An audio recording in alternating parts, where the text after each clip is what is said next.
studying leading teachers through interviews and observations can offer valuable insight into the core characteristics of what creates these award-winning teachers. Many educators feel that effectiveness as a teacher stems from a combination of knowledge, skills, and personal characteristics. As Cantor notes, one can have both knowledge and skills, but without a disposition to make use of them, very little will happen. Having is not the same as doing. With this in mind, we ask for teachers what are the personal characteristics that they feel are important to recognize and develop for good pedagogy. First of all, we have Kelly Continuity. She is described as being creative in her approach to teaching. Her mantra is, "The only constant is change, the only certainty is uncertainty."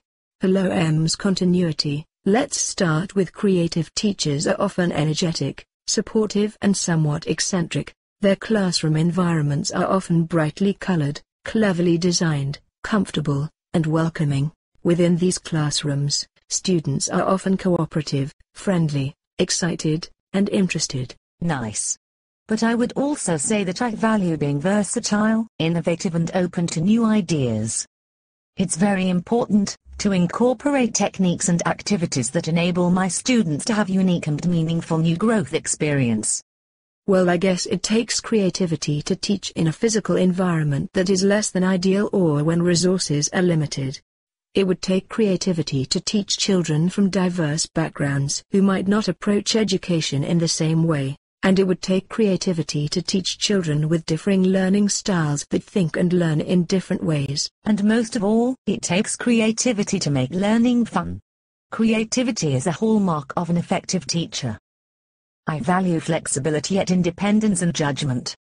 I cope well with novelty, I am visual in thought, always escaping entrenchment, and I will find order in the chaos I love to create. Gardner states that what may distinguish creative individuals is their way of productively using the insights, feelings, and experiences of childhood. I don't know about that, but I will take risks. My perseverance levels are high.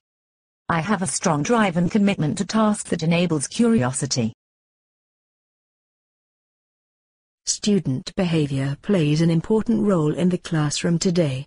A teacher's ability to manage student behavior in an appropriate manner is key when dealing with students. A common issue in teaching middle years students, according to Mr. Big, is the miscommunication and misunderstanding which can occur between teacher and student. To maintain positive behavior in the classroom, teachers need to communicate and know students individually. According to the principles of teaching and learning, building a positive relationship with each student can allow the teacher to really talk to the student and find the root cause of their misbehavior. Mr. Big, can you tell me an approach to student behavior management you use? An effective approach I have witnessed in my teaching includes the student-centered approach. What makes this so successful is, it allows students to be responsible for their own actions, behavior and learning. The emphasis is placed on the student rather than the teacher controlling the class, students' behavior and learning. Is there other approaches you would suggest to your peers? An approach I encourage peers to practice in their teaching is listening. We can learn so much about our students by just listening. Why is this so important? Because when we listen to our students, it allows them to open up, confide and develop a better relationship with us. This in turn reduces the amount of misbehavior which can occur in the classroom. Is there anything further you would like to add about student behavior management, Mr. Big? Sure. Students respond differently to behavior management strategies and discipline, which is why we need to ensure a positive structure is implemented to make certain we allow students to develop behaviors which are positive and encourage learning and development, rather than create a structure which focuses on unwanted behavior and stopping these. Hello, Mr. Fabulous. Learning is a human activity. Learning can be supported, changed and evolved by new technologies, but the human connection is the intrinsic, immovable component that lies deep within our psyche. All permutations and combinations of relationships amongst key stakeholders in the learning environment are therefore vital to success, and none more so than in the Aboriginal community. What do you think, Mr. Fabulous? Outside of the home and family environment, The teacher is likely to be one of few adults that the student engages with in a meaningful way and for a considerable period. Indeed, students spend around 5 to 6 hours a day with teachers over a period of 10 months in a school year. Making the connection through communication is vital, and Hattie argues that the richest form is through feedback, which must be genuine, immediate and accurate.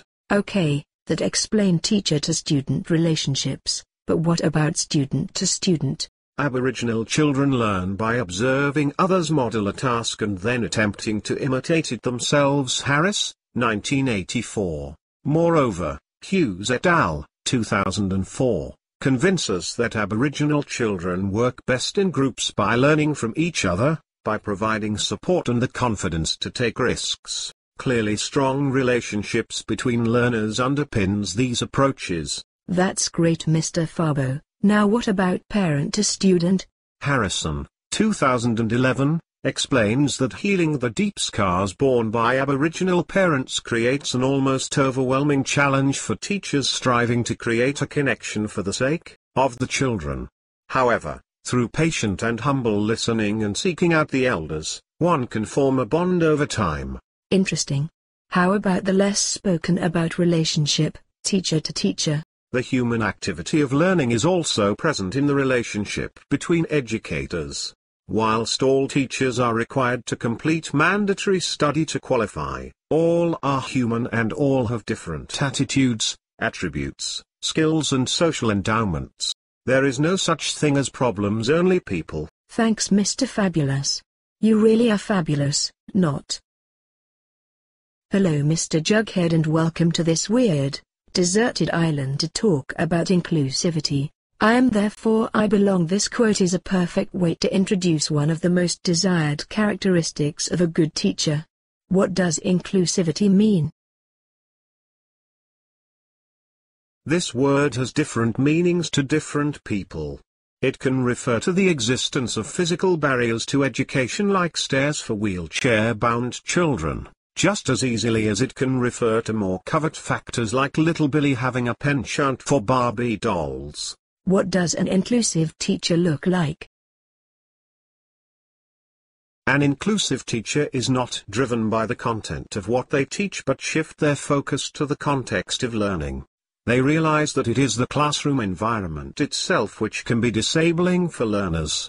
Can you explain it in simple terms for the dunces at the back? That is not a very inclusive term. Put simply, inclusive teachers embrace all kids as part of the student body. I see. They do not crave homogeneity, but celebrate differences. They focus on the learning environment and match it to the student's needs. Sounds difficult. Do you have any advice to help teachers? Be flexible. Consider the way materials that are used. Focus not on the disability or problem, but on the effect the disability has on learning. Is there any research to back your claims? Latham teaches the importance of identifying those who are in, those who are out, and those who are seldom seen. Those that are out need extra help, extra time, extra resources, and extra consideration. That doesn't sound fair. There is no fairness in sameness, no equity in equality. Well, I am inclusive because I am tolerant. Really? The word tolerance appears in a lot of school statements. Tolerance is a power thing. Those who fit in tolerate those who don't. An inclusive school would not feel tolerance, but would work to make everyone feel the power of fitting in. That's great, thanks. Let's dance. Thank you for listening.